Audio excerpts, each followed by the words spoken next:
Selalu begitu ini, siang jam tu kita aku dah lari, guru kita orang ini berbadan. Muncul jauh dah aida, dukung guru lain berbadan. Umat anak punya umat Islam, fanda wala bin jadi, fanda wala kama Nabi alaihi salatu wasalam. Ayat fanda tu misalnya toko fan, kata nama tu wasalam. Kemudian kemudian, ya dah hal itu agak beda. Ya ini harus semua.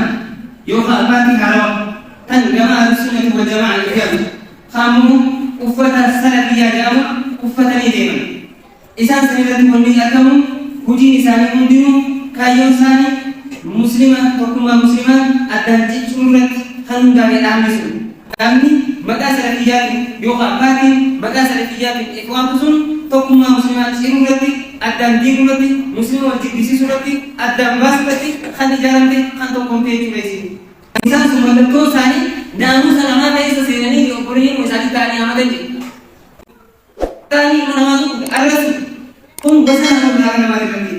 Aku masih dalam apa? Tokuma muslimah ada di sahaja muslimah kantor kami ada di tu. Ber umatnya karena wali santu tu bangun, wali karena bin namanya. Saya santu tu bangun, wala ber namai berbeda kamu, wala di itu, wala karena tu namanya, wala bid'ah yang kena bernis, wala mana, pura wala doa kawati, wala ini karena bin namanya.